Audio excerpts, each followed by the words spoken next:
परीक्षित जी महाराज चिंतित हो गए, बोले कि अरे कलयुग तुम आ गए? बोले जी निकलो अभी यहां से, तुम मेरा राज्य छोड़ करके जाओ, कहीं और जा करके रहो, लेकिन मेरे राज्य में तुम नहीं रहोगे। बोले महाराज पृथ्वी के एक छत्र सम्राट हो आप, कहां जाऊं मैं? पूरी पृथ्वी के राजा हो और पूरी पृथ्वी पर मेरा आक्रमण है। राजा परीक्षित बोले मैं जीने तो नहीं दूंगा तुमको यहां पर। बोले ये ब्रह्मा के द्वारा बनाया गया नियम है, आप इसको तोड़ नहीं सकते, आपको मुझे स्वीकार करना पड़ेगा। हां, आपकी इस वेदना को मैं थोड़ा सा इसका समाधान ये कर सकता हूं कि आप मुझे स्थान दे दीजिए कि ये तेरे स्थान है, तुझको यहीं रहना है। मैं आपको वचन देता हूं उन स्थानों का मैं कभी त्याग नहीं करूंगा, मैं उन्हीं स्थानों में रहूंगा और आप खुद देखिएगा ये संसार के लोग खुद मेरे पास आएंगे, आप मुझे स्थान दो। परीक्षित जी बोले मैं ऐसे स्थान दूंगा कि कोई जाएगा ही नहीं तुम्हारे पास। बोले देख के दे लीजिए, जितने बुरे से बुरा स्थान दे सको दे दीजिए, लेकिन मैं भी वचन दे रहा हूं ये कलयुग है महाराज, मेरा युग है, आदमी स्वयं मेरे पास आएगा। और 5 स्थान दिए कलयुग को। आज भी बंधुओं, और कलयुग के अंत तक भी कलयुग केवल 5 ही स्थानों पर रहेगा, लेकिन प्रभाव वो सब पर करेगा। और ये 5 स्थान कौन कौन से?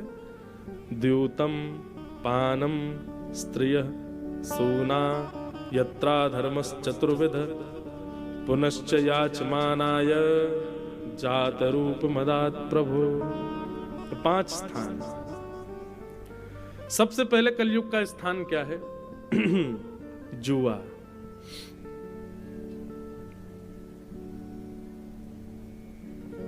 खेल कोई भी खराब नहीं होता, लेकिन उस खेल में प्रयोग किया गया धन और उसको बाजी लगा करके फिर खेला जाए, वो कलयुग है।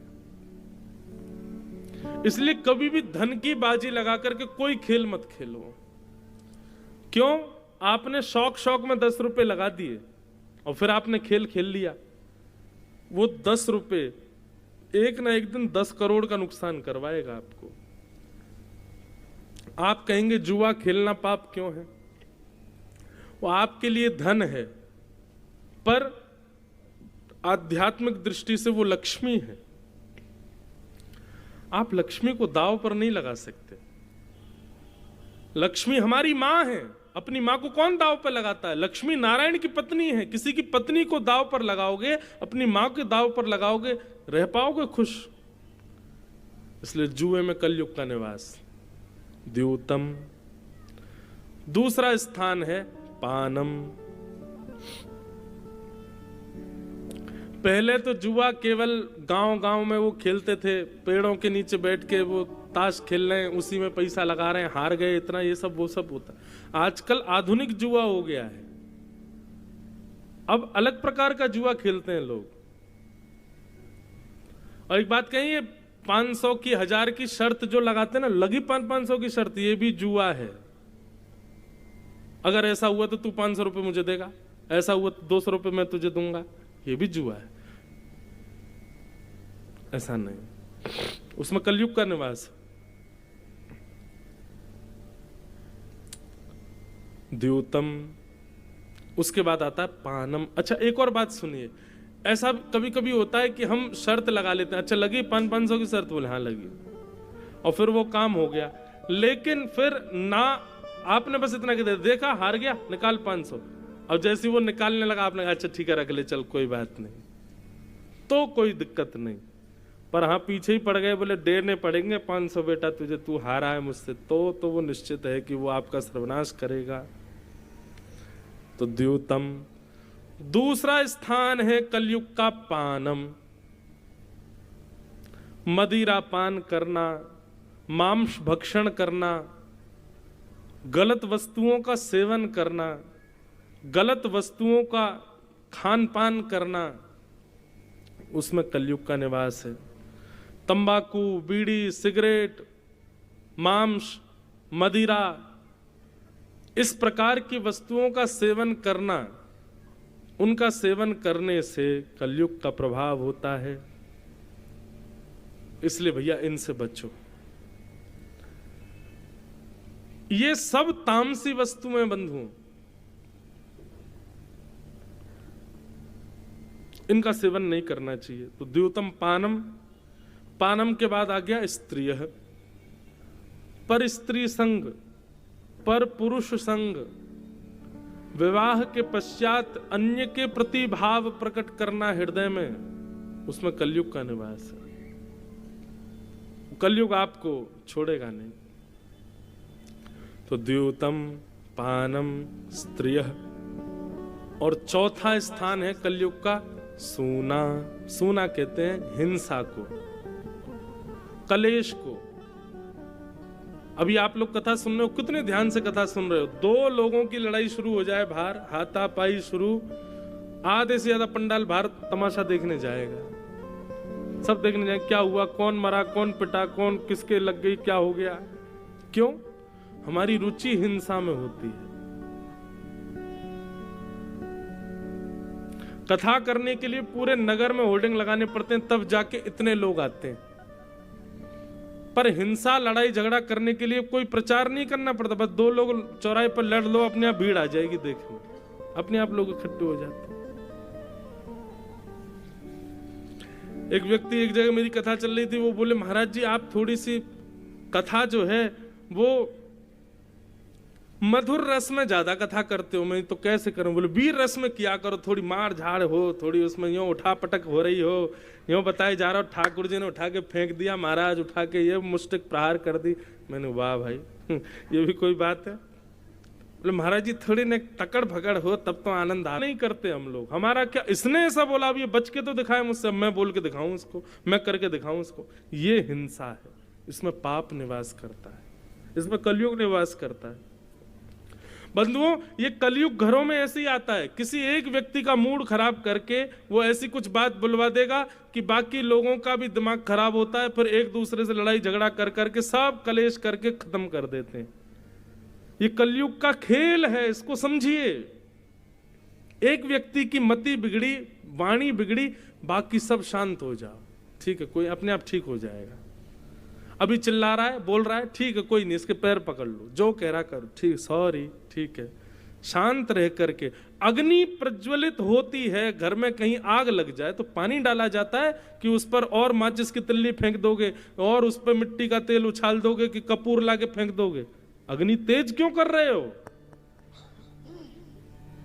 जैसे घर में आग लगने पर पानी डालते हैं, ऐसे ही घर के, परिवार के, मित्रों के, अपने संबंधियों में किसी एक में आग लगे, पानी डालो। और पानी का मतलब प्रेम, प्रेम बरसाओ, उसको हृदय से लगा लो, उसके पैर पकड़ लो, थोड़ा उसको समझा लो, मना लो, ज्यादा नहीं मानना, मौन हो जाओ, शांत हो जाओ, बैठ जाओ। जल का जो स्वभाव है वो प्रकट करो। आप अग्नि बन जाओगे तो फिर जल के राख हो जाओगे, और तब कलयुग नाचेगा, आ गया मैं, हो गया मेरा आक्रमण। और फिर जाओगे महाराज जी घर में बड़े कलेश होते हैं, क्या करें? बोले हाय टांग लो घर के बाहर, काला ये वो बना के टोटका यूं कर लो, नींबू मिर्च लटका लो घर के बाहर, चप्पल टांग लो एक, उससे ठीक हो। अरे कलयुग इनसे रुकने वाला नहीं है। कलयुग का प्रभाव आपके परिवार में हो, आज के बाद अब घर में देखिएगा, कभी भी अगर कलेश की नौबत आवे, समझ जाना ये कलयुग है। और हमको अग्नि बनकर के नहीं, हमको जल का काम करना है। हम जल कैसे बने ताकि ये शांत हो, उसको आने मत दीजिए अपने घर में। द्योतम पानम स्त्रिय सूना। अब आया पांचवा। पांचवा क्या है?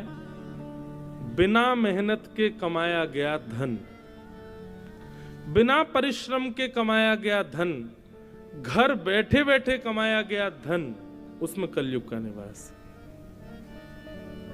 सोचिए, जहां बुद्धि ना लगती हो, जहां शारीरिक श्रम ना होता हो, जहां पर आपका दिन घर के बाहर व्यतीत ना होता हो, ऐसे जब आप धन कमाते हैं तो वो आपके हृदय को विकृत करता है, आपकी बुद्धि को विकृत करता है। बीच में एक टाइम आया था, घर से काम कर रहे थे, घर से पढ़ाई कर रहे थे, बच्चों के स्कूल बनते तो इस घर से ही पढ़ रहे थे। सही बताना, क्या हो रहा था वर्क फ्रॉम होम? क्या पढ़ाई हो रही थी बच्चों की घर पे? कुछ नहीं हो रहा था। जब तक आप पारिश्रमिक नहीं बनोगे, जब तक थोड़ा श्रम अपने तन से बुद्धि से नहीं करोगे और उसके बदले धन नहीं कमाओगे, तब तक वो धन अशुद्ध है। आजकल भारत में एक नया काम शुरू हो गया है कि लोग बाग ऐसे कामों की ज्यादा खोज करते हैं जिसमें कुछ करना नहीं पड़े, एक बार का इन्वेस्टमेंट, फिर पड़े पड़े कमाते रहेंगे। बैंक के भी ऐसे ही ऑफर आते हैं, बोलो आपको कुछ नहीं करना, एक बार पैसा लगाना है, फिर तो घर पे अपने आप पैसा आता रहेगा। इनसे बचो। ये जो घर में पैसा आता रहेगा अपने आप, कुछ करने की जरूरत नहीं, वो प्रॉपर्टी किराए पे दे दी, ठीक ठीक, ये कर दिया, वो कर दिया। अच्छा, अगर आपके काम ऐसे हैं भी तो उस धन को अलग रखो, उसको अपने प्रयोग में मत लीजिए। वो साल भर में कोई धर्म कर्म के कार्य हो उसमें लगाओ, असहाय लोगों की कोई सेवा हो वहां लगाओ, किसी गरीब कन्या का विवाह हो, किसी बालकों के पढ़ाने के लिए करना हो, वहां पर उस धन का प्रयोग करो। जैसे हमने दुकान किराए पे दे दी, अपना घर किराए पे दे दिया, जमीन किराए पे दे दी, अब ये मेहनत का धन तो नहीं है। आप कहोगे जमीन हमारी, तो मेहनत क्या कर रहे हो उसमें? आपने उसको किराए पे दे दिया, वो लेके उसमें बढ़िया कमा रहा है, उसका आधा आपको दे रहा है, आपको तो घर बैठे मिल रहा है ना। उस धन को अलग रखो, अपने प्रयोग में मत लीजिए उसको। अपने घर के और अपने प्रयोग में तो वही धन लाइए जो आपने परिश्रम से कमाया।